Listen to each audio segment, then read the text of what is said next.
segundo. Ahora está haciendo el número y todo eso.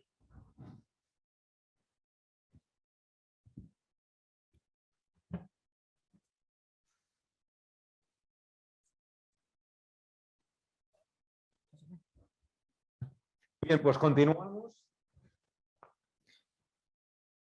Primero, voy a hacer como está haciendo esta tarde, primero la presentación oficial y luego la más personal. Alicia Martínez, bióloga, poeta y ensayista, promueve y coordina una iniciativa que se llama Poesía y Salud para impulsar talleres de creación poética en el ámbito hospitalario y en instituciones penitenciarias. Y desde 2021, este año, también para profesionales de la salud. Y está en Sevilla. Yo te confieso, Alicia, que te tengo en el WhatsApp como Alicia Poeta. ¿Eh? Bueno, porque te he leído poesías, tú has enviado poesías, has traducido también a La Presencia y me dice a conocer autores que me han marcado mucho. Y además también, como decíamos antes, en esas jornadas que organizaste en la Universidad de Sevilla, estuvimos Mariola Bernal y yo y conocimos también a Rocío y bueno, ha sido un nexo, ¿no?, que siempre hemos tenido este apartado. Y entonces, pues estoy realmente súper interesado porque creo que dentro de todo el ámbito del dolor, de la salud en general, la E de estética, la salud estética cada vez va a ir a más, porque al final voy a cerrar con una referencia de la OMS, y ya se lo dice la OMS, va a misa, como aquel que dice, y ya tenemos evidencias científicas también de que el arte sana. Eso que ya habíamos tenido la vivencia, cada vez hay más evidencias científicas. Entonces, en esta línea, de verdad que muchas gracias por haberme venido, Alicia.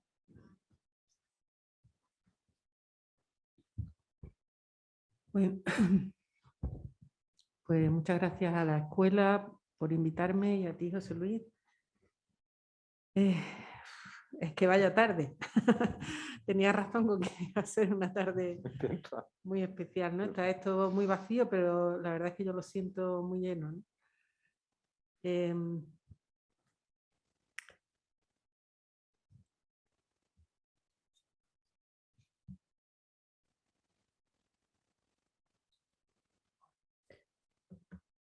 Bueno,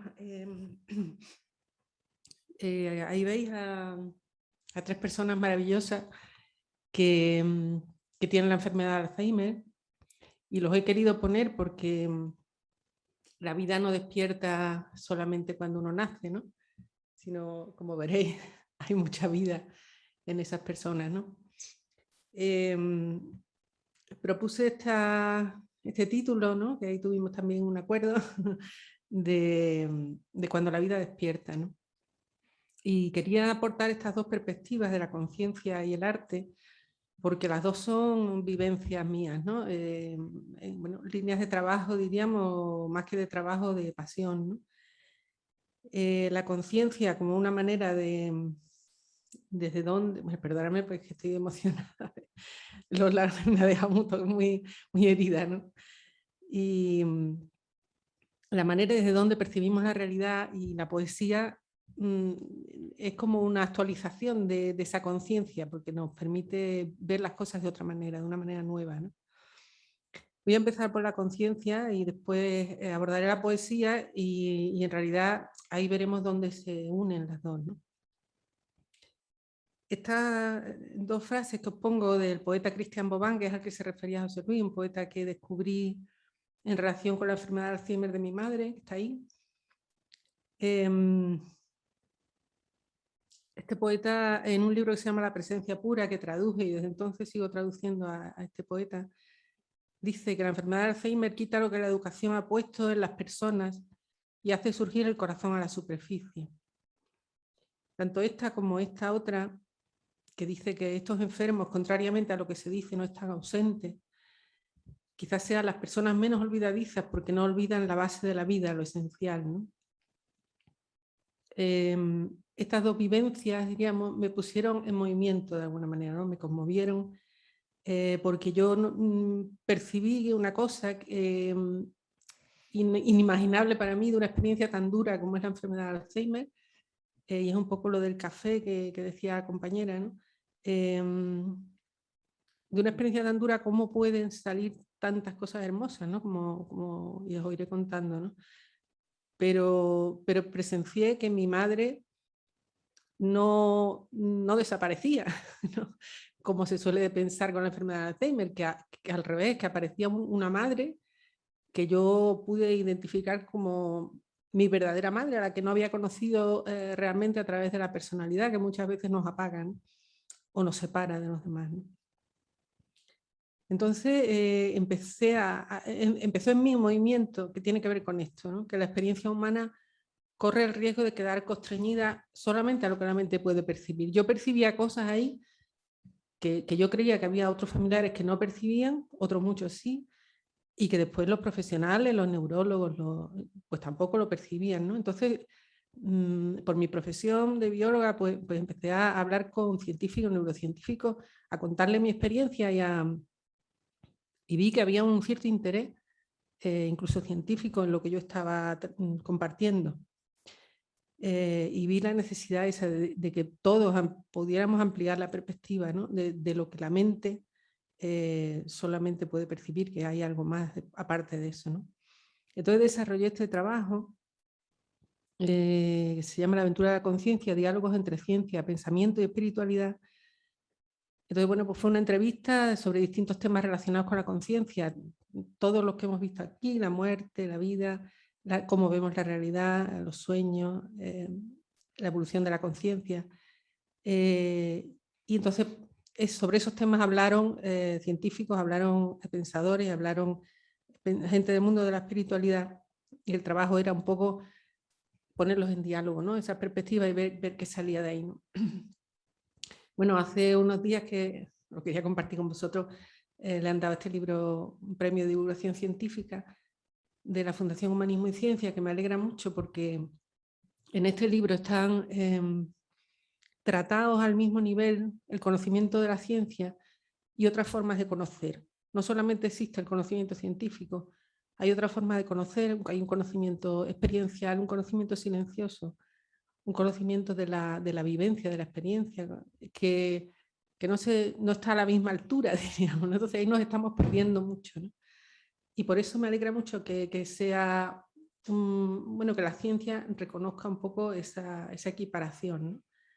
No puedo entrar en el estudio, pues no daría tiempo, pero sí quiero contaros una cosa en la que confluyen, no hay mucho acuerdo, o sea, porque las perspectivas son muy diferentes, pero hay una cosa, bueno, concretamente dos que son en las que más confluyen, pero yo me voy a centrar en una, que es este tema, ¿no? De la identidad, de que el yo que creemos ser y que constituye nuestra identidad, ese personaje al que estamos tan apegados, ¿no?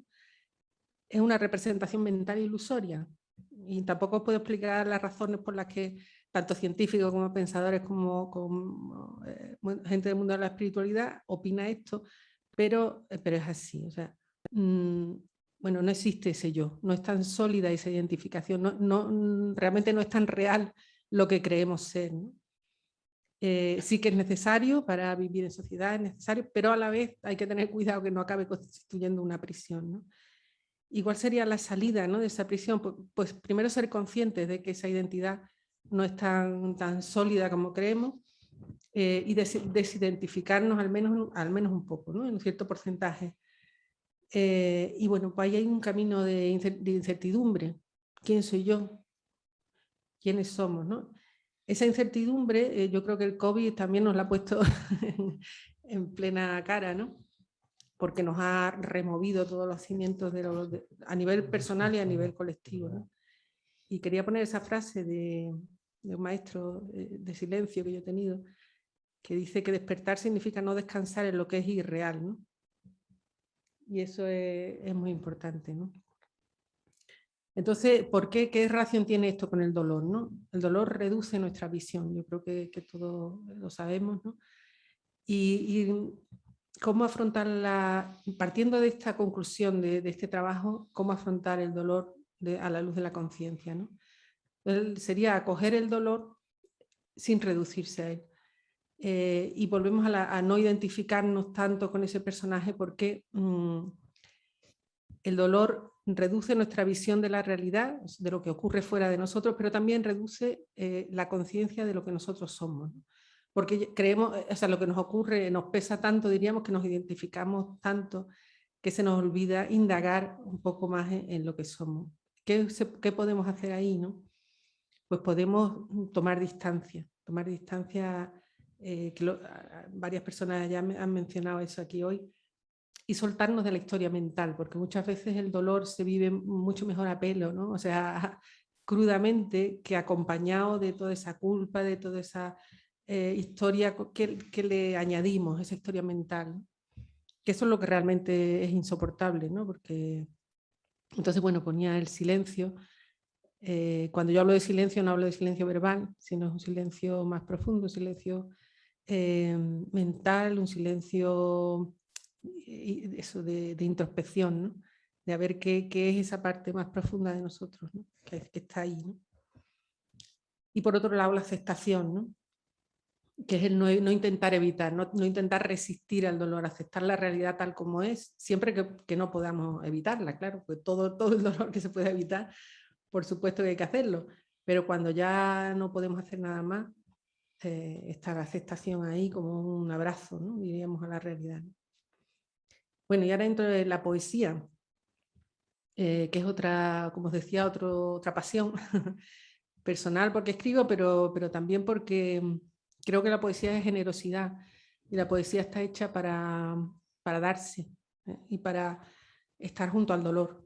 Es una convicción que tengo y eso es lo que me ha movido a desarrollar esta iniciativa, ¿no? Se llama Iniciativa Poesía y Salud y como siempre yo es que lo llevo de compañía a todas partes. Y tiene esta frase tan preciosa, ¿no? Si mis frases sonríen es porque salen de la oscuridad, ¿no? Bueno, esta iniciativa surgió de un pequeño vídeo de 2 minutos que se llamaba Me gustan los poemas, me gusta la vida, y que cuenta la experiencia de un taller de poesía que lleva 13 años en Managua, en un hospital de niños con cáncer. Lo desarrolló Ernesto Cardenal y Claribel Alegría, los dos ya no están entre nosotros. Y después de ver aquello me impresionó tanto que tuve la oportunidad en el Hospital San Juan de Dios de hacer un recital poético de un conjunto de personas y les propuse la posibilidad de hacer un taller. Bueno, esto fue un sueño y que empezó a cumplirse, ¿no? Entonces yo voy a relatar aquí muy brevemente cuál ha sido nuestra trayectoria desde el 2016. Allí lo hicimos en el Hospital de Bormujos, en Sevilla, con lesionados medulares. Bueno, aquí tengo unos libritos que hemos ido haciendo después de cada experiencia. Y bueno, estos son poemarios con los poemas que salen de los talleres, porque los talleres son de creación poética, ¿no? Y por eso tienen ese poder, ¿no? Porque ahí los pacientes dejan de ser pacientes y son actientes, ¿no? Y hacen y miran su vida y construyen y sueñan. Y, por ejemplo, los lesionados medulares que no podían ver el mar, porque muchos eran de Huelva, de la playa, pues cuando hacían una poesía, por lo que tú has dicho antes, estaban en el mar, cuando escribían sobre el mar, ¿no? Entonces tenían esa vivencia real, ¿no? Después hicimos otro en la comunidad terapéutica del Tomillar, allí en Sevilla, con salud mental. Y bueno, pues impresionante también, ¿no? Para mí fue la primera experiencia donde me sentaba en una mesa con tantas personas con trastorno mental y fue impresionante por ver que, bueno, que eran como yo, que eso no lo sabía, que tenían los mismos sueños, tenían las mismas ganas de vivir y bueno, pues fue una experiencia hermosísima, ¿no? Y después hicimos un paroncito en el 2018 y esa jornada de la que hemos hablado, y allí estuvimos compartiendo, ¿no? Como estábamos como un poco, porque también fui a Bilbao a promover esto y allí también se hicieron talleres, vinieron ellos aquí, vinieron José Luis y Mariola Bernal a hablarnos de evidencias de estos temas y bueno, pues fueron unas jornadas preciosas, ¿no? Vino también gente de asociaciones, de ayuda, de ASAN. Después seguimos. Esto es increíble que esto haya seguido, porque sinceramente las primeras veces que yo iba a los hospitales con temas de poesía me miraban muy raro, ¿eh? Pero yo pienso que en la vida, cuando las cosas se creen en ellas con mucha fuerza y se les pone corazón, pues no sé, de alguna manera salen, ¿no? Después empezamos con pacientes oncológicos en Hospital Macarena, después también en salud mental. Hemos seguido este año y este año, bueno, por una propuesta de algún profesional, nos dijeron, bueno, y después de la pandemia, los profesionales también son, de alguna manera, también han sufrido una situación de alta adversidad, vamos a ocuparnos de ellos también, ¿no? Y estamos haciendo talleres con ellos.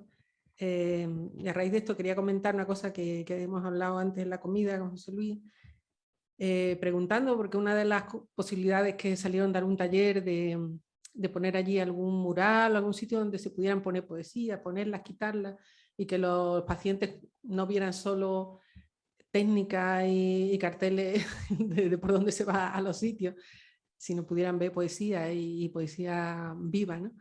Y pregunté, digo, bueno, no hay ningún espacio donde los profesionales puedan compartir su experiencia, por ejemplo, todo lo que han vivido, porque en estos talleres lo estamos haciendo con los profesionales cuentan de forma poética a través de la poesía, pero y pregunté y me dijeron que no. Me extrañó mucho, ¿no? Que en un hospital tan grande que no hubiera un espacio para compartir la humanidad, ¿no? Y el dolor que han vivido y bueno, pues lo dejo ahí por si alguien quiere recogerlo y llevarlo a cabo, ¿no? También lo vamos a hacer en Macarena, en profesionales sanitarios y también en una comunidad de salud mental, ¿no? Curiosamente, esto es solo un detalle que quiero compartir con vosotros, los profesionales, o sea, la apertura que estamos encontrando por ejemplo, enfermos de salud mental, la facilidad que tienen para desnudarse, para crear poéticamente es impresionante. Mientras que los profesionales están como más retenidos, porque es curioso, porque claro, ellos se identifican más con el saber, con lo que saben, con el terreno que pisan, que es muy seguro, ¿no? Son personas muy competentes en sus profesiones, entonces la poesía les hace temblar un poco, ¿no? Porque ahí tienen que salir de ahí, ¿no? Pero bueno, en unos pocos días enseguida se entregan. Pero con otros colectivos, por ejemplo, con los enfermos oncológicos, es impresionante. Yo me pensé que me iba a encontrar gente muy abatida y estaban con tratamientos de quimio. Algunos días no podían venir por eso. Y era agotador la energía que tenían estas personas porque saben apreciar la vida, porque la tienen ahí, ¿sabes? Entonces se la beben y transmiten una energía. Bueno, estos talleres de verdad que están siendo una experiencia vital para ellos, para los que vienen y para nosotros algo magnífico, ¿no? Y solo que aquí apuntaros un poco por qué pienso yo que esto está sucediendo, porque no tengo evidencia científica todavía, que ahora lo hablaba con Rocío, porque creo que es el siguiente paso que habría que dar, de demostrar por qué se hace falta. Pero yo creo que es por esto. Una cosa es el poder de la metáfora que decías tú, ¿no? La metáfora tiene, bueno, utiliza conceptos o campos semánticos que no se relacionarían habitualmente. Con la metáfora los ponemos en unión. ¿Y qué pasa? Pues que se crean, o sea, se entra uno en territorios inexplorados, aparecen cosas nuevas, ¿no? Y ese es el cambio de conciencia, ¿no? que puede producir la poesía, ¿no? Dice este experto en lenguaje que el modo de usar el lenguaje de la poesía afecta a la conciencia, porque el lenguaje, más que reflejar una realidad, lo que hace es crearla, ¿no? Yo creo que esta es la potencia que tienen estos talleres, una de las cosas, ¿no? Otra cosa que nos permite, en lo que hablaba antes, de tomar distancia. Hay un silenciamiento mental, hay una pausa en los pensamientos repetitivos, en la rumiación esa que tú decías, y tomamos distancia del personaje, eso que hablábamos antes de esa identificación al 100% con lo que creemos ser, ¿no? Y todo eso es una purificación, es una limpieza, ¿no? Realmente salimos dice este escritor, ¿no? Toda creación verdadera solo acontece mientras que el artista se halla hasta cierto punto fuera de sí mismo, cuando se olvida de sí mismo. Y entonces, ¿dónde está? La contestación es muy simple, está en su obra, ¿no? Entonces, esta es la maravilla del arte, que es una herramienta que tenemos todos, que eso de que los artistas son algunas personas tocadas por, que eso es mentira, que esto es una cosa que forma parte de nuestra profundidad y que deberíamos de aprovecharla más porque no cuesta nada. Otra cosa que nos permite es apreciar el presente, también ella lo decía, Lola. Esas son las manos de Cristian Bobán, por cierto. Y eso solo, bueno, apreciar el presente es saborear todo, saborear la vida.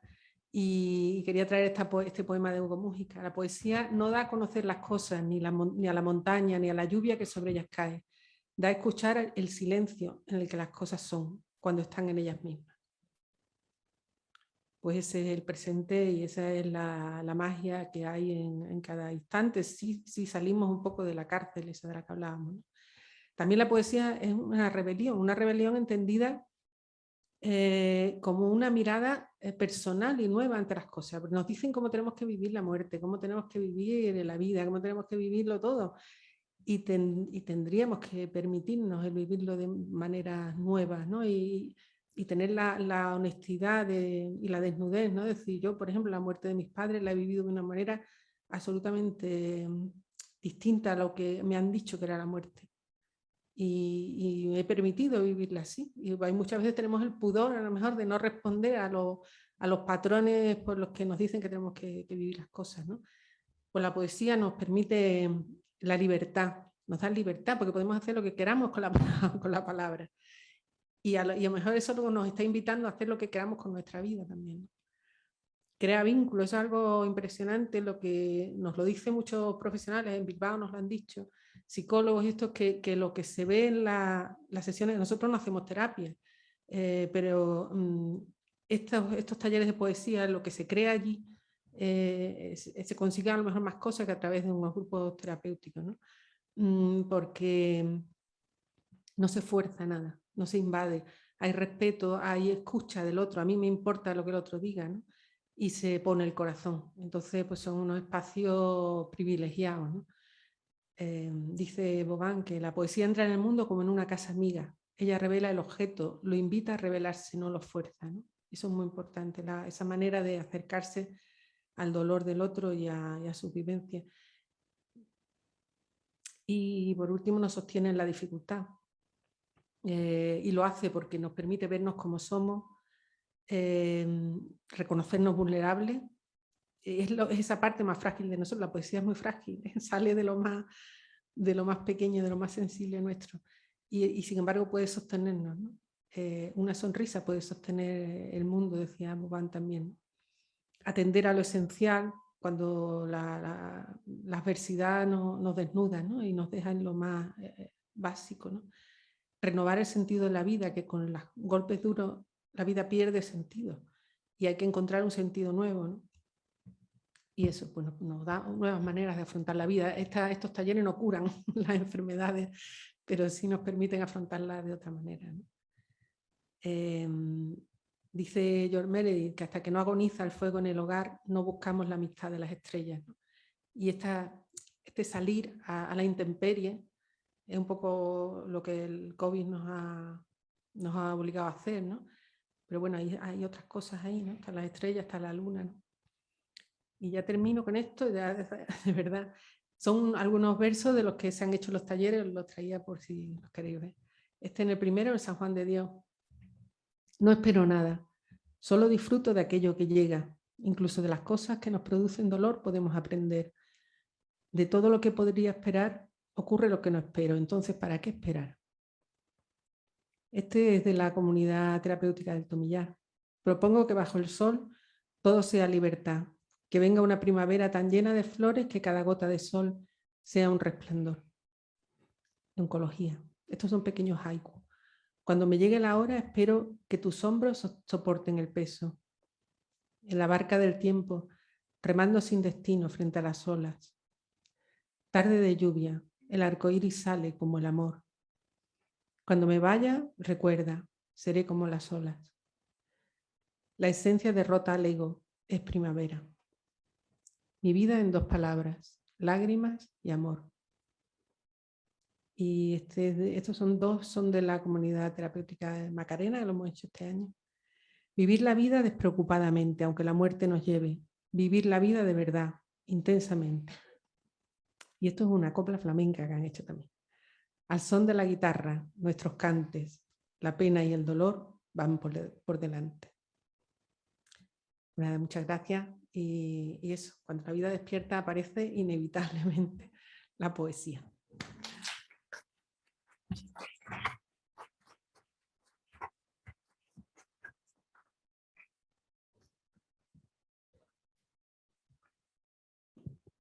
Lo dije, lo avisé, hace una tarde intensa. ¿Eh?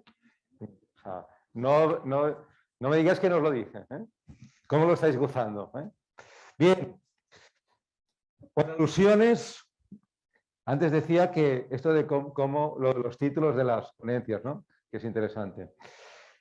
¿Cómo negociarlo? En el caso de la ponente que viene a continuación, llegamos al siguiente acuerdo. No vamos a desvelar de qué vamos a hablar, de qué vas a hablar. ¿Eh? Por eso lo hemos titulado Dolor invisible, dolor invisibilizado. Yo diría que desde el año pasado, hasta el año pasado, perdón, no era consciente que eso de lo que va a hablar nuestra invitada, que ahora la voy a presentar como se merece, existía y existía con esa fuerza, con esa potencia y especialmente a quien afectaba, ¿no? Quedé tan conmovido que dije, esto hay que incorporarlo y de una manera impactante, por eso no decimos el tema, porque ahora mucha gente que nos está viendo en directo, que luego nos vea grabados, digamos, alucinará. Dirá, ¿cómo? ¿En una jornada del dolor? ¿Qué Bueno, pues sí, ¿eh? Sí.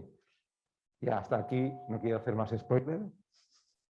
Isabel Rodríguez, doctora especialista en obstetricia y ginecología, responsable de la consulta de reproducción humana del Hospital Clínico San Cecilio de Granada, miembro del grupo multidisciplinar de enfermedades hereditarias del Hospital Clínico San Cecilio, y yo llegué a ella a través de una persona con la cual yo tengo muchísima confianza desde los tiempos del SIDA, yo soy de esa época, que es África, ¿no?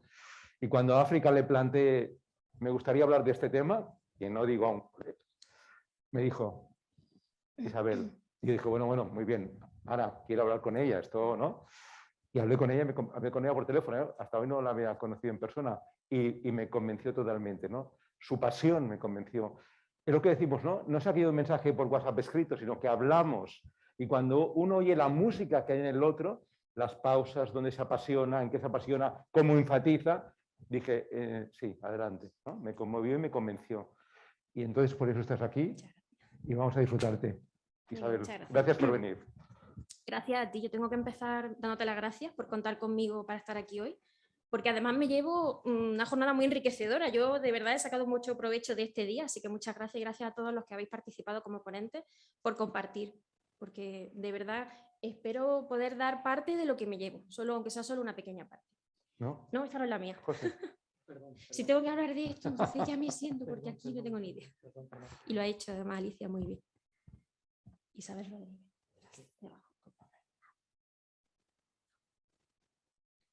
Bueno, pues el título de mi ponencia es Dolor invisible, dolor invisibilizado. Y aquí está esta ginecóloga que yo no puedo decir, como las compañeras que han hablado antes, que son atípicas, enfermeras atípicas. Yo soy una ginecóloga típica. Yo trabajo en el hospital clínico, una labor asistencial diaria. Y hablando de este dolor invisible, este dolor lo produce una enfermedad que es crónica, es recurrente, que produce un proceso inflamatorio que además es estrógeno dependiente y que tiene un curso muy variable. Hay mujeres que no tienen ningún síntoma frente a otras que tienen síntomas que suele ser en forma de dolor pélvico crónico, de dolor con las relaciones, dolor con la regla, dolor incluso con la defecación y que tiene un impacto muy negativo en su calidad de vida. Esto no se nos escapa a ninguno, que además afecta negativamente a su fertilidad y para la que no tenemos un tratamiento curativo. Y además tiene una prevalencia del 10%. Entonces, claro, yo me preguntaba, bueno, ¿cómo es posible si tenemos una enfermedad que produce esta clínica con este impacto tan negativo que esté invisibilizada? De hecho, se la llama la enfermedad silenciada. Y entonces yo a esta primera pregunta me respondí con otra. Digo, bueno, ¿va a ser que es que las mujeres somos invisibles para la medicina y entonces por esto estamos invisibilizando este dolor? En esta línea de investigación son numerosos los trabajos que hay, las publicaciones. Yo he traído algunas pequeñas notas en esa búsqueda de respuestas que yo hice. En el año 91 esta doctora, Bernardine Hill, nos habla de la invisibilidad médica de la mujer en la medicina. Ella lo habla así como el síndrome de Yentl, pensando en esa famosa película de Barbara Streisand. Y es que ella habla que el androcentrismo ha determinado sobre qué temas se investiga, cuáles son aquellos que hay que financiar porque son los interesantes, de manera que los que afectan solo a las mujeres, ahí los hemos dejado aparcados. Este libro, La mujer invisible, su autora es Caroline Criado Pérez y lo publicó en 2020. Ella hace un recorrido por distintas situaciones a nivel cultural, de la sociedad, poniendo a la vista esas diferencias. Y entonces ella pone el foco en el hecho de que gran parte del conocimiento que tenemos de nosotros mismos y sobre todo en los temas de salud se han basado en estudios que se han hecho en hombres en franjas de edad muy concretas y además de raza blanca. Y hemos asumido que eso era extrapolable a las mujeres y en cualquier franja de edad. Este otro libro, Mujeres invisibles para la medicina, lo escribe Carmen Valls-Llobet, que es endocrina, y también se ha publicado en 2020, y ella también pone el foco de atención en esto mismo. Nos dice que no investigar cómo patologías que son comunes en hombres y en mujeres afectan de manera distinta a las mujeres y se manifiestan de otra manera, ha hecho que se las invisibilice y que llegamos a dar por normal el tener un dolor crónico o el estar excesivamente medicalizado. Pero yo además, intentando buscar más respuestas, pues pensé, yo es que creo que hemos llegado a normalizar el dolor. Hemos dado por normal que nos duela y que a la mujer le duela. Además es una enfermedad de la que estamos hablando que tiene un retraso diagnóstico de hasta 10 años, porque no la pensamos, si no la piensas no la diagnosticas. Es una enfermedad además benigna. Lo he puesto entre comillas porque, claro, con esos síntomas que produce y el impacto negativo que tiene, lo de benigno es un poco relativo, pero bueno, no es una enfermedad oncológica. Y su causa a día de hoy sigue siendo desconocida. Y bien, esta es una campaña promovida por una asociación de mujeres que padecen esta enfermedad con un lema muy claro: la regla no debe doler. Y es que un dolor de regla que te incapacita para ir a clase o para hacer tu trabajo, pues nadie te puede decir que es normal. Y esta es una frase de un testimonio de una paciente que dice que me han llegado a llamar quejica. Claro, pues si te estás quejando, lo que decíamos, pues calla ya, no te quejes, tómate una pastilla que esto se te pasa enseguida. Invisibilizar. Este es un artículo publicado por Francisco Carmona, que es un ginecólogo del Hospital Clínic de Barcelona, que además es referente en esta patología y donde él habla de ese retraso en el diagnóstico de hasta 10 años. Entonces, claro, que nosotros tardemos 10 años en ponerle nombre no significa que esta mujer no lo haya padecido durante todo ese tiempo.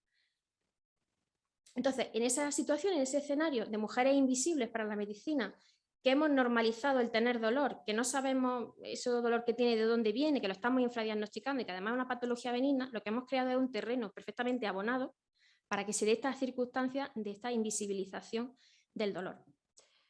Y claro, en esta situación que nosotros ya habíamos creado con mucho esfuerzo para invisibilizarla, abonando el terreno, aparece el COVID. Y el COVID lo que vino a hacer fue cegarnos para cualquier otra cosa que no fuera el propio COVID.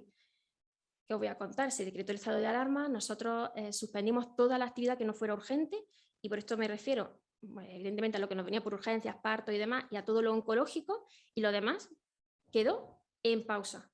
Empezamos a llamar por teléfono a las pacientes para retrasar las citas y no las veíamos presencialmente.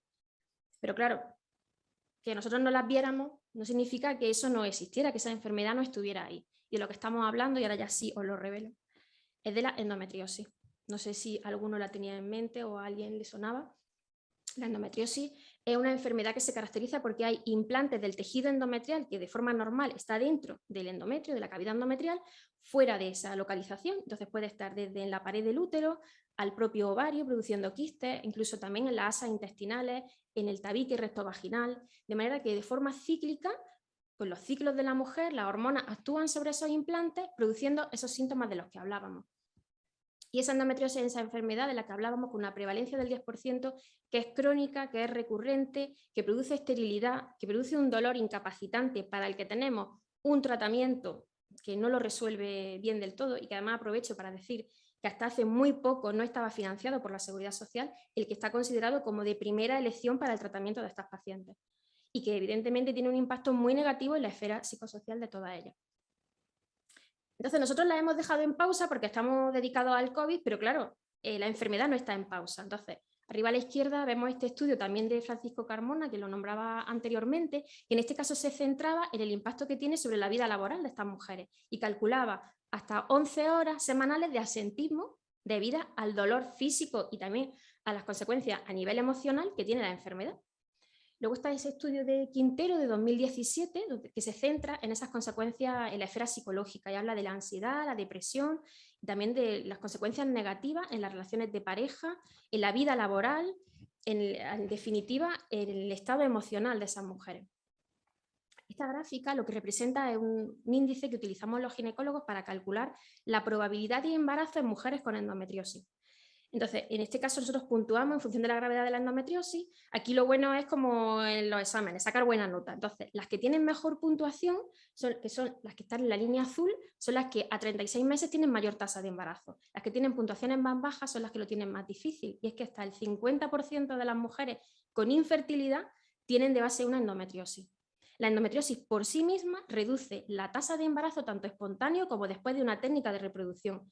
Y es que además la edad es el principal factor para determinar el éxito en una técnica de reproducción asistida. Entonces, si nosotras la hemos dejado en pausa porque estábamos dedicados al COVID, la enfermedad ha seguido progresando, el tiempo ha pasado, de tal manera que la enfermedad está en un estadio más avanzado y además la mujer ha avanzado también en edad, lo cual va en su contra en cuanto a su fertilidad. Entonces, todo esto es lo que ha sucedido por el COVID y lo que veníamos sufriendo, digamos, en cuanto a la invisibilización. Pero claro, no podemos quedarnos ahí y pues ya está, así estamos, ¿no? Y ha venido el COVID, pues ¿qué le vamos a hacer? Todo es culpa del COVID ahora. Pues no. ¿Qué podemos hacer para visibilizarla? Bueno, pues las primeras que se han movilizado evidentemente han sido ellas, las propias pacientes. El día 14 de marzo del Día Mundial de la Endometriosis, y entonces las asociaciones de afectadas por endometriosis, que además son muchas por toda España, pues aprovechan para manifestarse y este año precisamente poner sobre la mesa que esos problemas que ellas venían arrastrando de invisibilidad, pues se habían visto agravados por la pandemia. También me ha parecido muy interesante el papel de los blogs. El blog de Malas Madres, que recoge precisamente la publicación de esta endoguía, que la escribe Marta Oz, que es una paciente de endometriosis, que tiene su propio blog, que es el de Endovikinga, y ella en este libro cuenta su experiencia hasta que llegó a un diagnóstico, es decir, hasta que alguien le puso nombre a eso que a ella le pasaba y que la mayoría le habían dicho que no era nada, que no pasaba nada. Y un dato también muy importante, que hay unas 2.500.000 mujeres diagnosticadas de endometriosis, pero sabemos que son muchas más, por lo que decíamos, porque estamos tardando mucho en diagnosticarlas.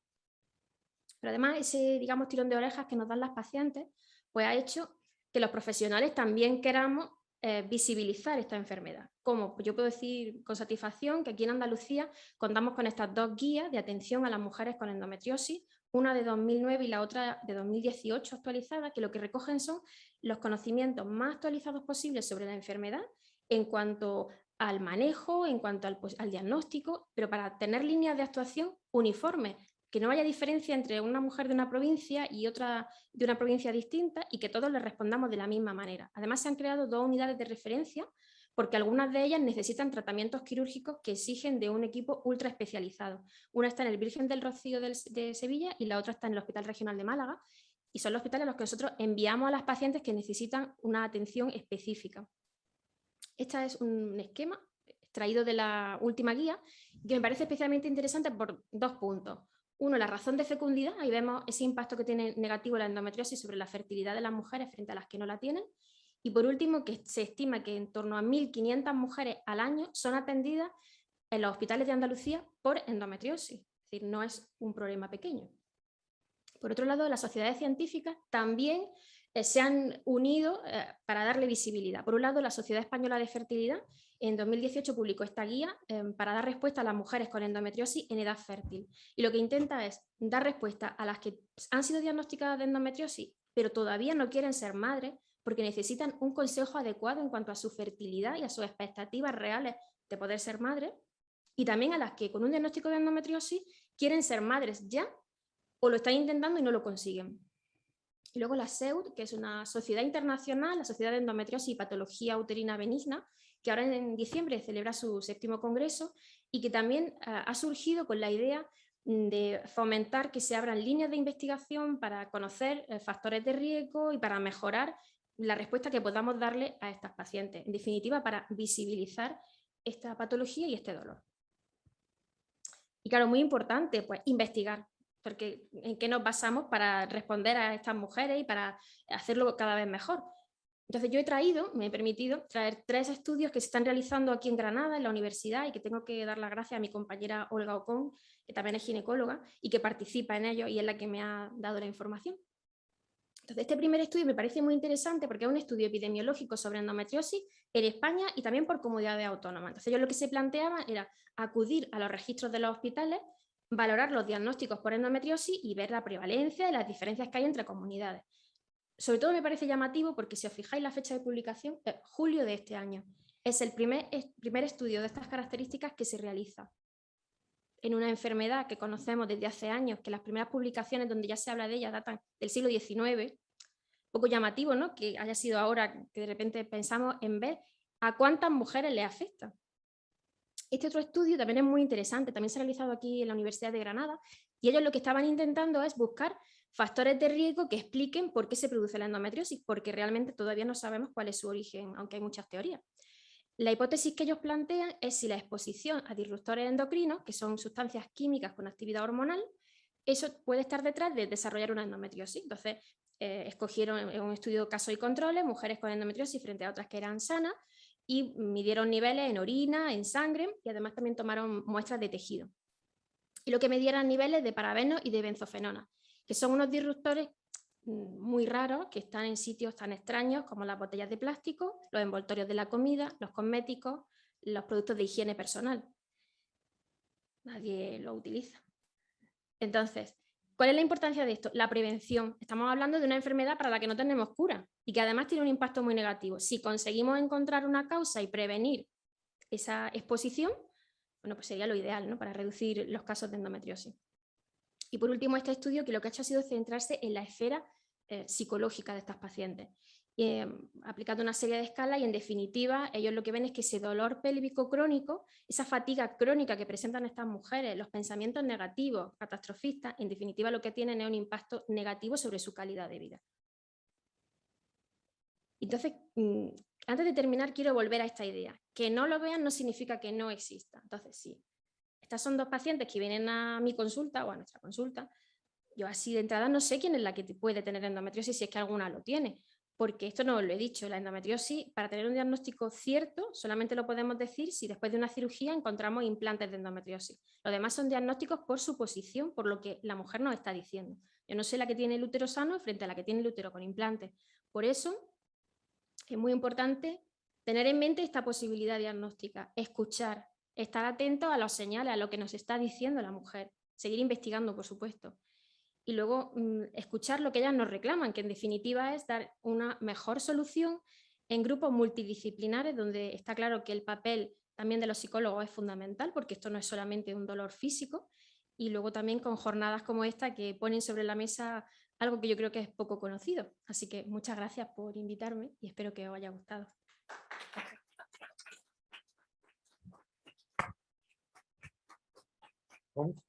¿No?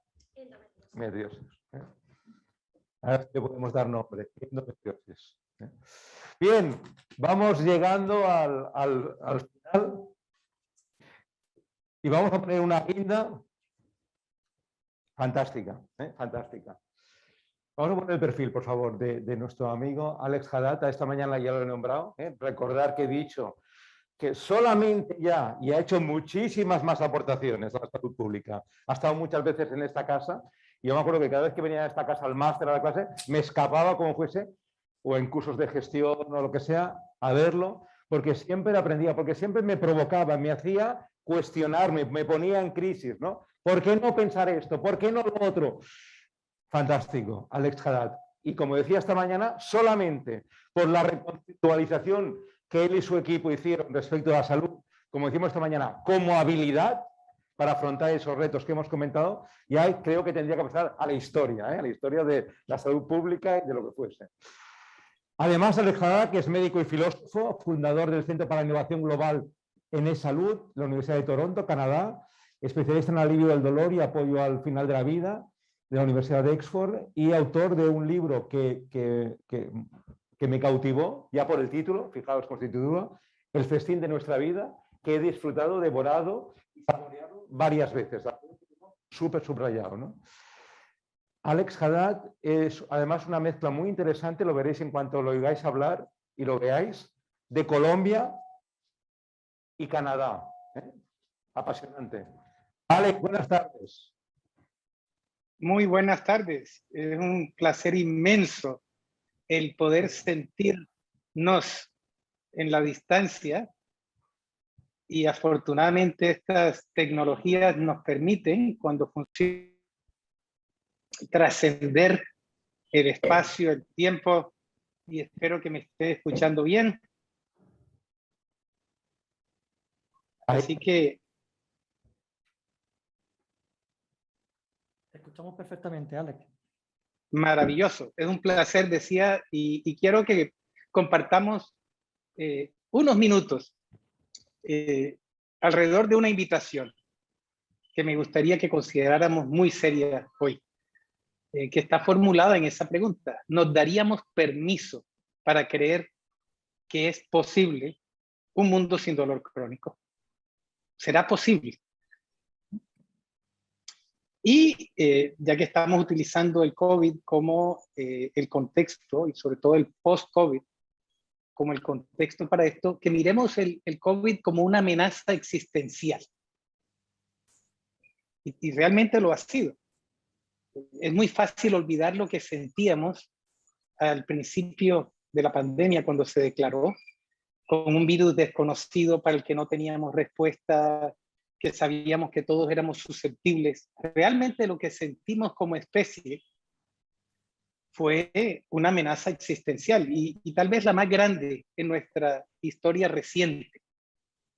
Y utilizo esta imagen porque tiene paralelos con lo que sucedió hace 65, 66 millones de años, cuando nos pegó un asteroide, un pedazo de cometa, y ocasionó la última gran extinción en la historia de la vida en el planeta.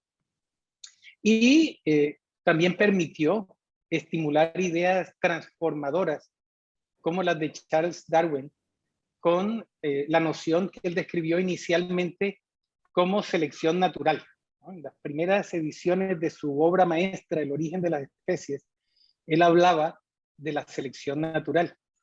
Sin embargo, uno de sus lectores y otro pensador muy importante de su época, Herbert Spencer, le envió una notita con una observación. Le dijo, la naturaleza no selecciona por ella misma. Tal vez lo que estás hablando es, sobre lo que estás hablando es la supervivencia del más apto. Y Darwin lo reconoció y dijo, esa expresión utilizada a menudo por el señor Spencer es más precisa que la selección natural. Y en las siguientes ediciones siguió utilizando esa expresión. Y lo que Herbert Spencer realmente quería decir con ser más aptos es que quienes sean capaces de transformarse en respuesta a una nueva condición externa tendrán una mayor probabilidad de vivir.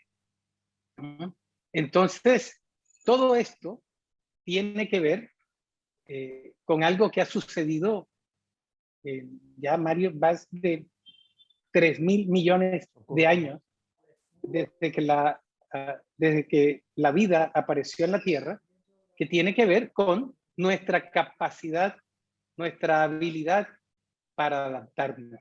Y esto se conecta con algunas de las palabras de la introducción del evento y de esta sesión. Esta palabra adaptabilidad es fundamental y se hizo mucho más importante que en cualquier otro momento de nuestra historia cuando nos enfrentamos con la pandemia. Entonces, ¿qué tal si miramos el dolor desde una perspectiva adaptativa? El dolor agudo no tiene ningún problema. Y de hecho lo describimos en términos que son sinónimos de la adaptación, ¿no? El dolor agudo nos protege, nos permite reaccionar cuando estamos enfrentando amenazas fundamentalmente a nuestra integridad física, a nuestro cuerpo. El dolor crónico lo tendemos a considerar como desadaptativo o como maladaptativo, porque ya consideramos que no hay un evento o una amenaza que lo justifique como respuesta protectora. Entonces, el dolor agudo lo consideramos adaptativo, el dolor crónico lo consideramos desadaptativo. Y esta es la guía que nos motivaba, que nos permitía identificar el mejor camino para controlarlo antes de la pandemia, ¿no? Entonces yo querría enfatizar que esa descripción del dolor agudo y del dolor crónico era lo normal antes de la pandemia. Pues ya en la medida en que vivimos la pandemia, tuvimos la oportunidad de repensar muchísimas cosas. En mi caso, el dolor crónico, especialmente por esta invitación. Y eso genera nuevas pistas, ¿no? Nuevos ángulos desde los cuales se puede observar algo que era absolutamente normal en nuestra vida profesional o en nuestra vida personal. La pregunta ahora es, ¿qué debería ser normal luego de la pandemia, ¿no? ¿Y cómo podemos aprender de lo que era normal, de lo que consideramos normal durante, para poder imaginarnos una realidad diferente, ¿no? ¿Qué tal que la pandemia haya actuado como el estímulo más importante para repensarnos, para reinventarnos? Y esto me evoca este es el mensaje más importante de un libro de Denis Gabor, que ganó el premio Nobel por su trabajo en holografía. Y básicamente el título es Inventar el futuro. Este es el mensaje más importante, ¿no? Tratamos siempre de predecirlo, siempre. Los humanos estamos intentando controlar lo que va a suceder o anticiparlo. Y una y otra vez la realidad nos da bofetadas y nos dice es imposible, imposible, a pesar de los mejores esfuerzos de los estadísticos, de los informáticos, de los adivinos, etcétera. Una y otra vez. Y la pandemia fue tal vez la evidencia más grande de esto, a pesar de que lo esperábamos. Hemos esperado una pandemia, el cuándo, y el de qué tipo, y el qué implicaciones iba a tener, impredecible, ¿no? Entonces, ¿qué tal que nos diéramos permiso también para creer que podemos inventar el futuro? Entonces, aquí es donde, siendo privilegiados, el estar participando en un evento como este nos declara privilegiados automáticamente. Uno de los privilegios que más debemos darnos es el privilegio de pausar, de hacer un alto en el camino y de pensar en una forma muy intencional y deliberada cuáles son las preguntas importantes.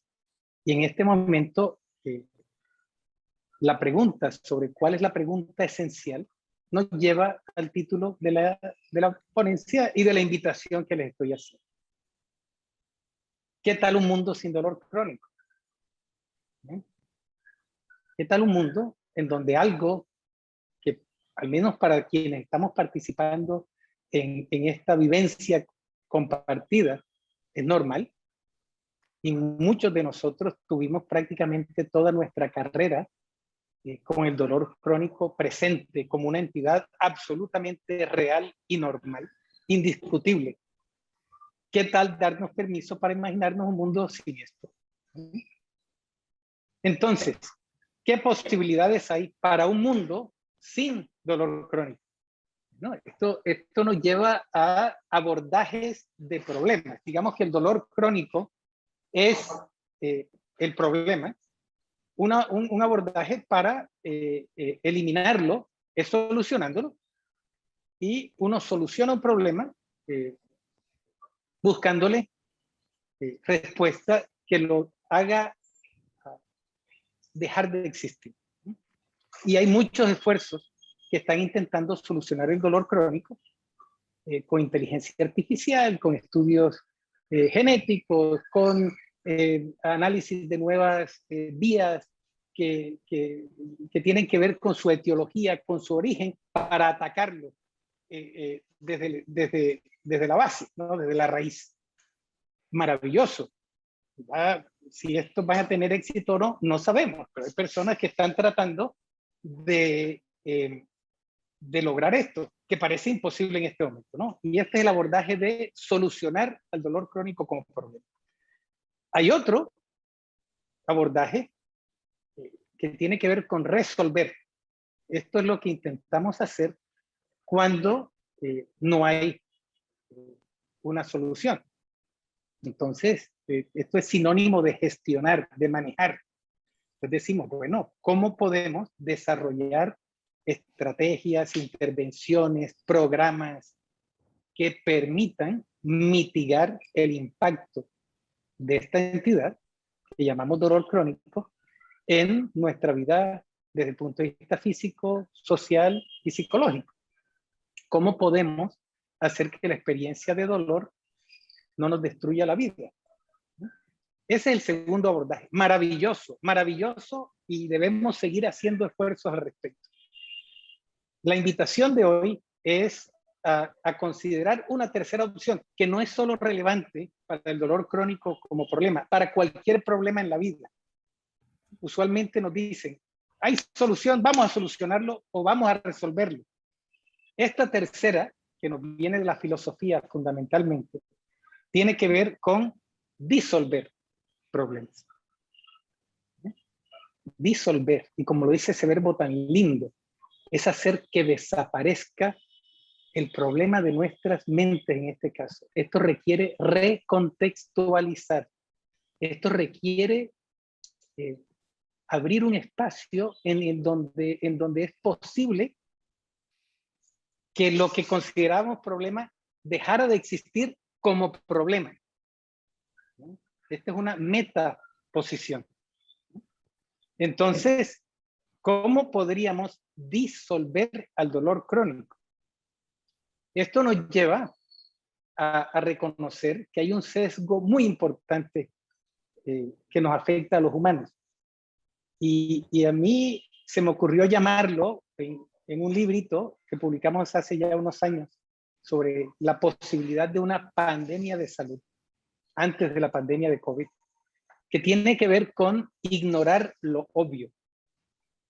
Lo llamamos el sesgo de ignorar lo obvio. ¿Qué es obvio que debemos notar?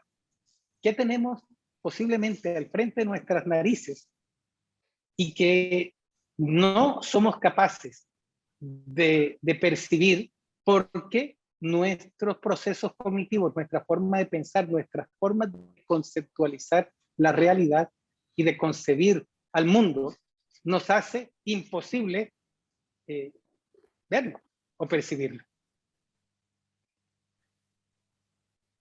Este tipo de abordaje lo han notado otras personas, Tinetti en la Universidad de Yale, en este caso David Agos, que dijeron, óyeme, ¿qué tal que elimináramos en general de nuestras vidas, de la sociedad, de la medicina, de la enfermería, en general, el concepto de enfermedad? ¿Será que somos capaces de imaginarnos a un mundo en donde no existen las enfermedades? No porque las hemos curado, sino porque cuestionamos y desafiamos el mismo concepto de enfermedad, la enfermedad misma. Porque si nos paramos un momento, así como tuve la fortuna de pararme en el año 2008 al frente de una audiencia de la Organización Mundial de la Salud y hacer la pregunta, ¿y qué es la salud? Pensaron que estaba loco, sobre todo en ese evento con esa audiencia. ¿Qué pasaría si nos paramos a decir, ¿y qué es la enfermedad? Y una vez hacemos esa pregunta, nos damos cuenta de que realmente no le hemos dedicado suficiente tiempo a pensar sobre cómo pensar sobre lo que llamamos enfermedad. Y cuando lo hacemos, nos damos cuenta que la enfermedad es lo que decidimos nosotros o nosotras llamar enfermedad. Y cuando digo nosotros, nosotras, fundamentalmente el cuerpo médico. La enfermedad es lo que la medicina dice que es una enfermedad. Y durante la historia de la profesión, durante la historia de la palabra enfermedad, está muy claro que hemos inventado muchísimas y hemos dejado de usarlas, las hemos eliminado, las hemos reforzado, etc. Esto es un concepto maleable. Es un concepto tan maleable que ha llevado a algunas personas a proponer que lo eliminemos, que disolvamos a la enfermedad como un problema. Este, digamos que es el grado más alto de disolución. En este caso, el que nos está motivando a estar aquí, la pregunta sería si podríamos dejar de imaginarnos al dolor crónico como una enfermedad.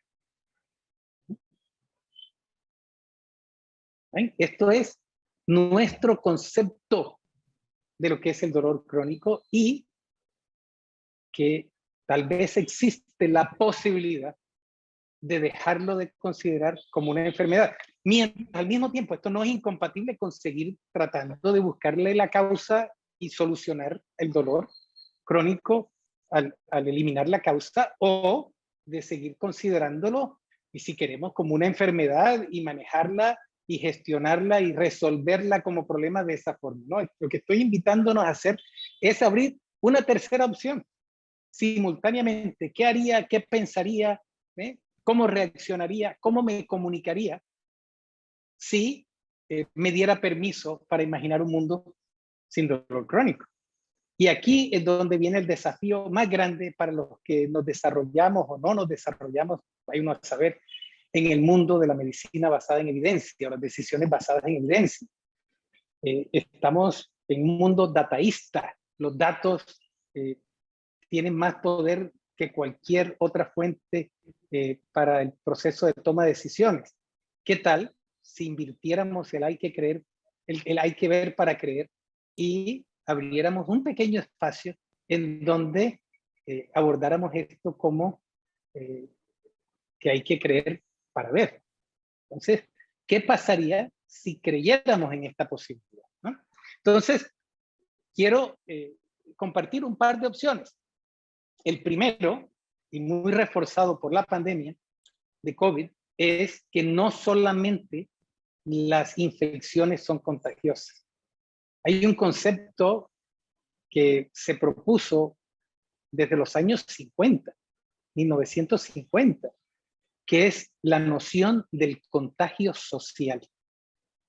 No solamente los agentes infecciosos se transmiten de una persona a otra y a través de distancias, sino que esta noción de contagio se aplica también a las ideas, a las emociones, a los comportamientos.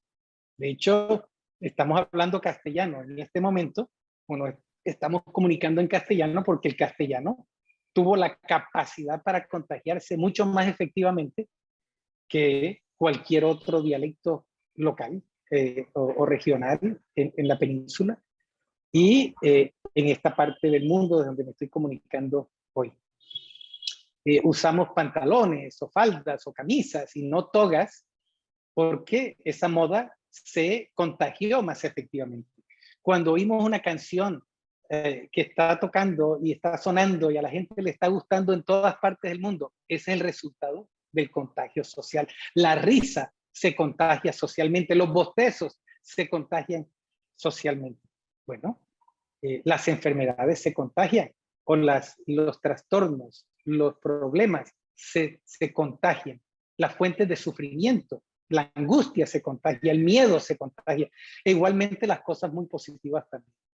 La felicidad se contagia. Hay estudios muy sofisticados mostrando cómo un amigo de un amigo de un amigo, si es feliz, aumenta nuestras probabilidades de ser felices, aun si no conocemos a esa persona. Entonces, ¿qué tal que el dolor crónico sea una forma de contagio social? Esto parece tener evidencia. Un estudio que miró la prevalencia del dolor crónico en Estados Unidos entre el año 2002 y el 2018 mostró cómo durante ese periodo, los primeros 20 años prácticamente del siglo XXI, la prevalencia de dolor crónico aumentó del 20 al 30%. Del 20 al 30%. ¿Cómo podemos explicar ese aumento tan rápido de la prevalencia del dolor crónico si no es a través de mecanismos de contagio social, incluyendo obviamente que haya más esfuerzos para diagnosticarlo? Eso requiere que se haya contagiado el concepto de dolor crónico como enfermedad y que las personas hayan sido infectadas hasta el punto de que quieran dedicarle tiempo a diagnosticarlo, ¿no? que la población entienda que esto es un problema y que se haya contagiado con la noción del dolor crónico como algo que hay que reportar y compartir, ¿no? En este momento, la prevalencia en los Estados Unidos es de más del 30% de la población. Y hay más personas con dolor crónico que con cáncer, enfermedad cardiovascular y diabetes combinadas. Entonces, esto nos lleva nuevamente a abrir la posibilidad de erradicar al dolor crónico conceptualmente, o mentalmente, o cognitivamente, o culturalmente. ¿Qué pasaría si viéramos el dolor desde otras perspectivas, ¿no? Para tratar de disolverlo, el dolor crónico. Otro ejemplo muy bonito tuvo que ver con la unificación de Alemania. Cuando esto sucedió, había datos de cada una de las dos Alemanias con respecto a la prevalencia del dolor de espalda.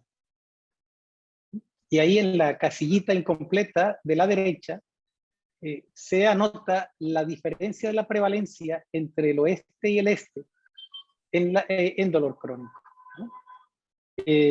Era del 12% y se había mantenido relativamente estable entre el 12 y el 16% durante todo el tiempo que se habían hecho encuestas en las dos Alemanias sobre la prevalencia de la enfermedad.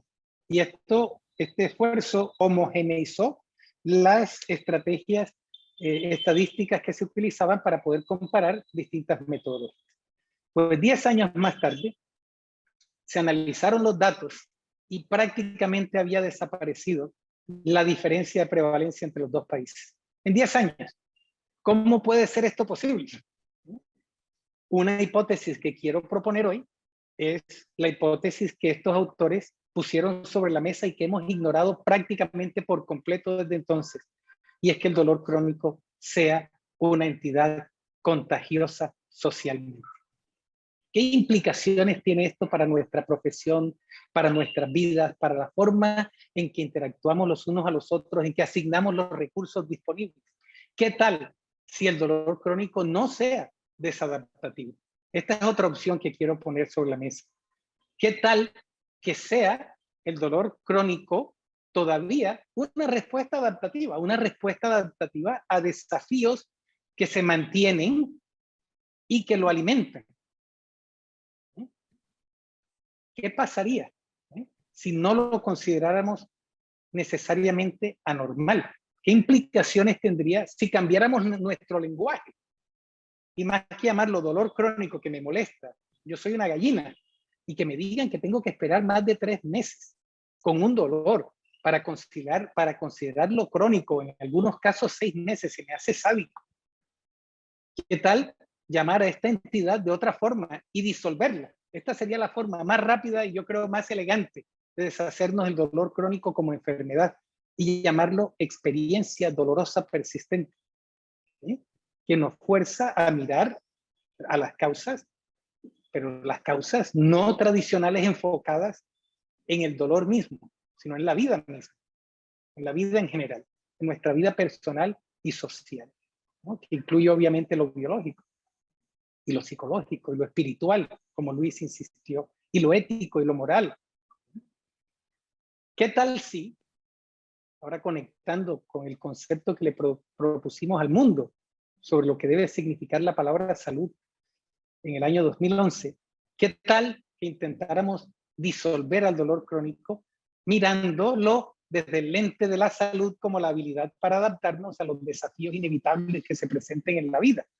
¿Qué pasaría si nuestro objetivo, cuando intentamos mejorar la calidad de vida de alguien o de una población con lo que llamamos dolor crónico o con experiencias dolorosas persistentes, como gustaría proponer, qué tal que nuestro objetivo sea, además de tratar de mitigar el dolor o eliminarlo completamente, aumentar, fortalecer la habilidad que tenga la persona o la comunidad para adaptarse a los desafíos que están causando el dolor o incluyendo al dolor mismo? ¿Y qué tal que utilizáramos como indicador de esto a la salud autopercibida? Preguntarle a las personas qué tan saludables se sienten. Y esta es la pregunta típica. En general, dirías que tu salud es excelente, muy buena, buena, regular o mala. Hay muchas variaciones de esta pregunta, pero en general lo que hacemos es que las palabras positivas, como excelente, muy buena o buena, o en algunos casos completa, etcétera, las consideramos positivas, y palabras como regular, mala o muy mala las consideramos negativas. Y luego hacemos la pregunta, ¿por qué? ¿Por qué dices que tu salud es excelente, muy buena o buena? Para hacer todo lo posible juntos para que continúe así. O ¿por qué crees que tu salud es regular o mala? ¿Y qué crees que deberíamos hacer para convertirla en positiva?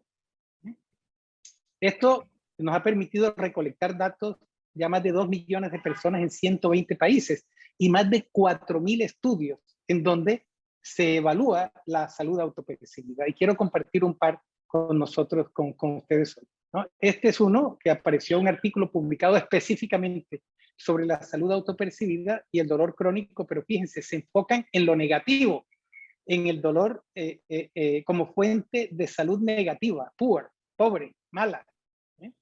¿Qué pasa si miramos a lo positivo?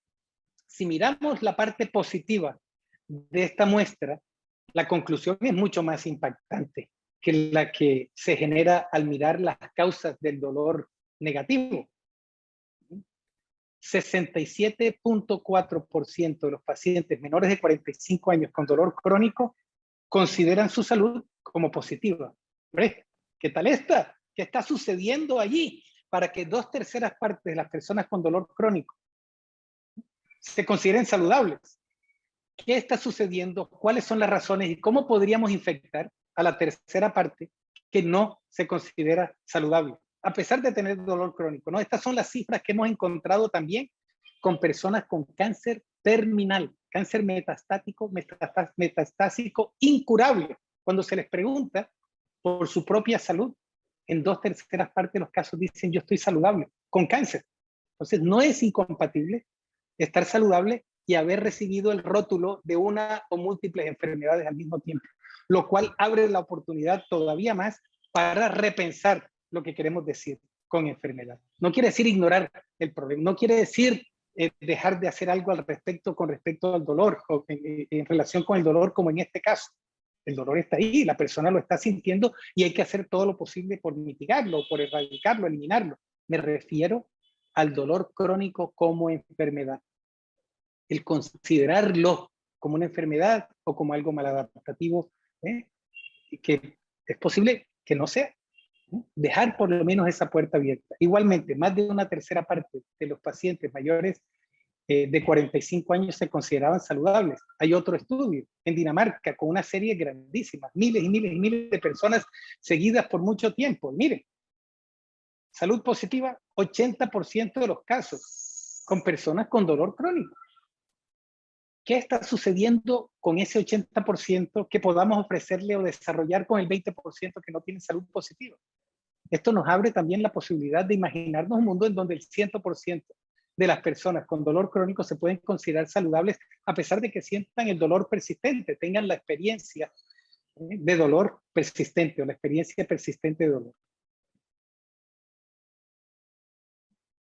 Esto está también muy alineado con esfuerzos que se están haciendo en la medicina en general.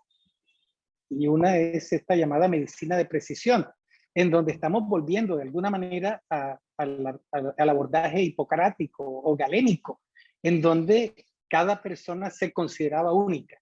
Es algo que abandonamos en gran medida con la medicina basada en evidencia. Empezamos a pensar en grupos, en poblaciones, y se nos olvidó la individualidad o la individualidad, porque individualidad significa que no podemos dividirnos.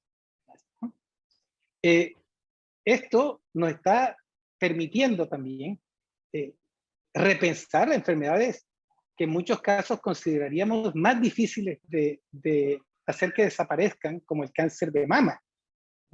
Ya cada vez que se hacen análisis más cuidadosos sobre lo que está sucediendo en el cuerpo de la persona, están apareciendo más variedades de esto que llamamos enfermedad cancerosa del seno, de la mama. Lo mismo está sucediendo con el cáncer de próstata, hasta el punto que hay personas que consideran que cada paciente diagnosticado con cáncer es único y que hay que darle un nombre distinto, porque la palabra cáncer ya pierde valor.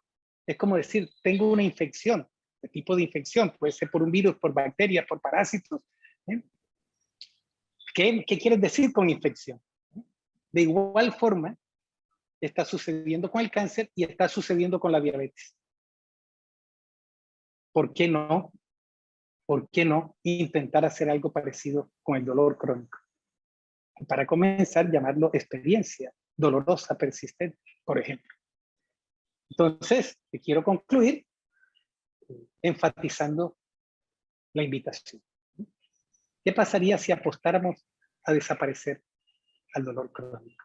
¿Qué sucedería? ¿Cómo veríamos el mundo? ¿Cómo nos veríamos a nosotros mismos? ¿Cómo veríamos las posibilidades para inventar una nueva realidad juntos? Muchísimas gracias.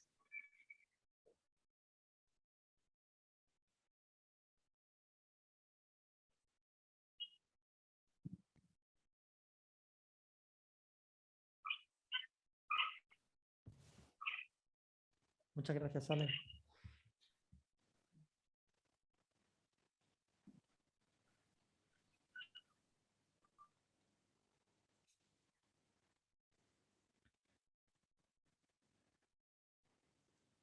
Bien, vamos concluyendo.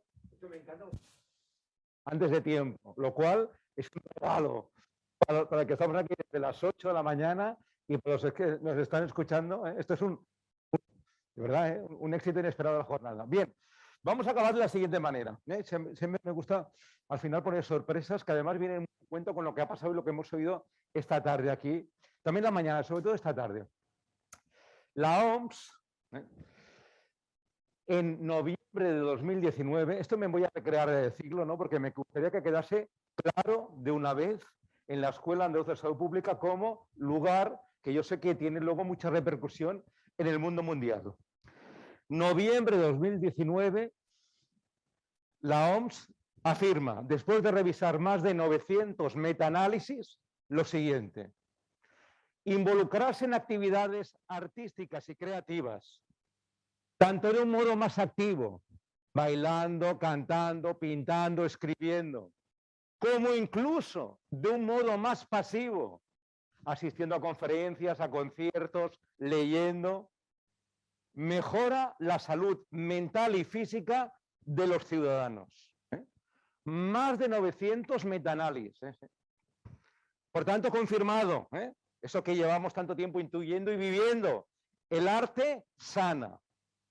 Muchas veces a quien lo crea y, esta mañana hemos hablado de la copulativa sumadora, y a veces también a quien lo recibe. Yo tengo escrito en algún sitio que al menos le pido al arte que cumpla una de las dos sanaciones.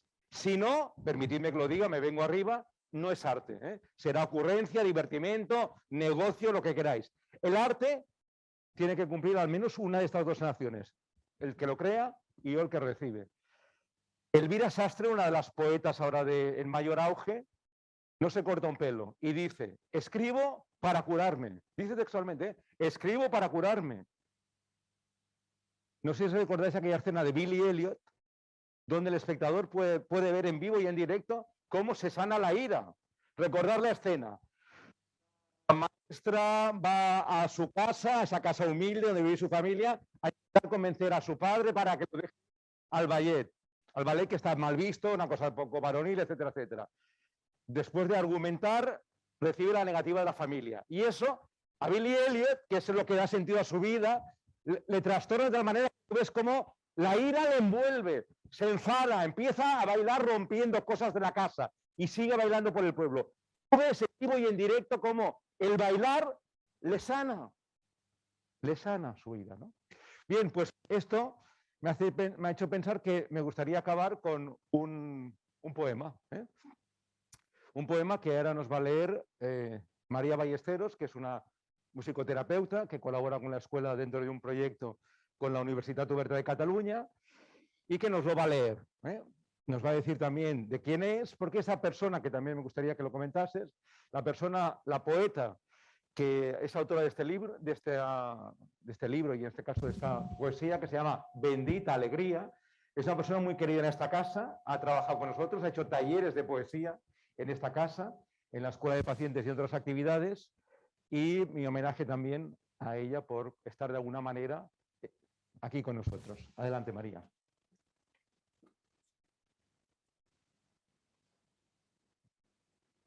Raquel Lanceros, va por ti. Bendita alegría. Te confunden con otras, alegría, ingenuidad, simpleza, candidez, inocencia. Te subestiman con diminutos sucedáneos de la felicidad, eterna hermana pobre de la euforia. Parecen no acordarse de la helada rutina, cuando las insistencias se vacían de sangre y el espanto aprisiona como un despeñadero. No recojas el guante, te lo ruego. Olvida el desafío que lanza la ignorancia. No nos dejes perdidos en medio de qué océano, sin tu luz, alegría. La de las manos anchas, la que convierte el alma en un lugar habitable. Desatiende el rumor de las trincheras, la retórica vana de los oportunistas. Tú eres el destilado de la libertad más único, el orgasmo espontáneo del espíritu.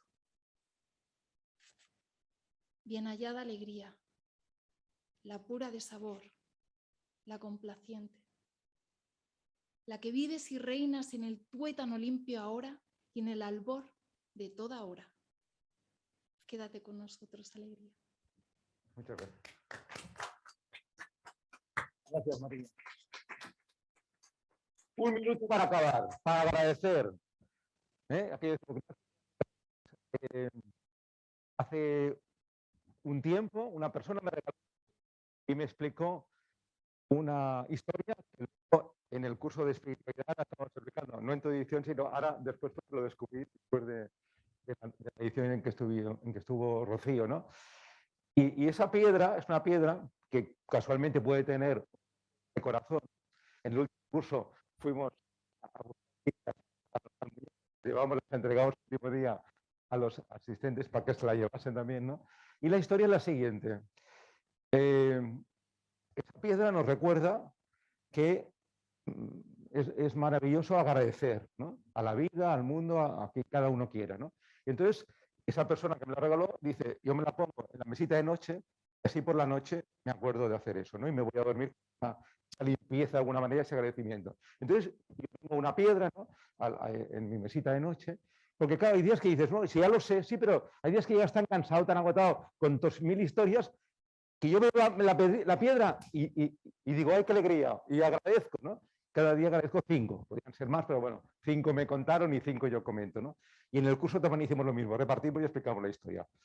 Esto que venía, pues a lo de los agradecimientos, ¿no? Creo que es clave. Gracias a las personas que habéis estado aquí, desde primerísima hora de la mañana, disfrutándonos, aprendiendo, la verdad que ha sido súper interesante. También ha sido precioso como, digamos, coordinador de esta jornada, ver las interacciones, ¿no? Porque yo, claro, os conocí totalmente, y entonces decía, por favor, que se conozcan, ¿no? Ha sido muy bueno poder comer juntos y poder intercambiar, y ya os habéis conocido, ¿no?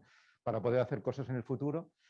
Gracias también a los que habéis estado en streaming, que hemos recibido mensajes, muchos de apoyo, muchos en el móvil personal, otros a nivel del chat. Gracias a los que veréis esto dentro de un tiempo y lo podréis ver y volver a ver y repasar y volver a aquella escena que os provocó tal cosa o aquella conferencia, ¿no? Y luego quiero, desde luego, agradecer a la Escuela de Salud Pública, que sigue siendo un lugar maravilloso. Lo he dicho públicamente más de una vez, lo quiero volver a decir. Amo esta empresa que me permite crecer, ser libre, disfrutar y gozar como hace 28 años, cuando llegué aquí. Y luego quiero agradecer también a 3 personas que han hecho posible, desde luego, fundamentalmente, que se pueda hacer esta jornada. Desde luego a Tachi Prieto, que ahí la tenéis, y que de verdad que es pieza angular. Bueno, la hemos gozado todos los docentes, los alumnos asistentes. Tachi, ¿verdad? Es posible, lo digo de corazón. José Ocaña, que ya habéis visto, José Ocaña y su equipo, porque es un equipo que ha estado constantemente, Carlos y otras personas han estado por aquí, y que veis que es que la tecnología, ¿no? Cuando el año pasado hicimos aquel reto de, ¿te acuerdas? La del suicidio, todo virtual, incluso los ponentes, y salió como salió, dijimos, adelante. Y estamos confiados sabiendo que tú estás ahí, ¿no? Ya. Y luego, algo que tiene que ver, si puedes poner, sí, la foto solemos cuidar las portadas, ¿eh? Ya hemos visto la que haremos del suicidio, aquella cerámica japonesa, tal, con oro. Y esta quería agradecer a dos personas. Una, a la persona que nos propuso esta imagen. Hoy no ha podido estar aquí. Iba a venir, pero no ha podido estar. Es una persona que trabaja con nosotros también en el tema del suicidio. Quiero nombrarla, Noemí de Haro. Es una médica del 061 de Jaén, a la cual queremos mucho, admiramos mucho y colabora mucho con nosotros. Y nos encantó esta imagen. Quiero agradecértelo a Noemí. Gracias por este regalo. Y luego la persona que nos hace digamos, a partir de las primeras ideas, nos hace las portadas, porque claro, le da le realza, ¿no?, el fondo, la estética de los programas, ¿no? Juan Antonio Castillo, que también mi agradecimiento, porque eso ayuda mucho. Una imagen que sea impactante y que además, le digo siempre, que responda al espíritu, ¿no? Optimismo, tal, sea del dolor, sea del suicidio, y lo consigue siempre y se va superando. Gracias a todos. Nos vemos el año que viene, octubre del 2022. Espero que ya con esto lleno, que será una experiencia maravillosa. Gracias.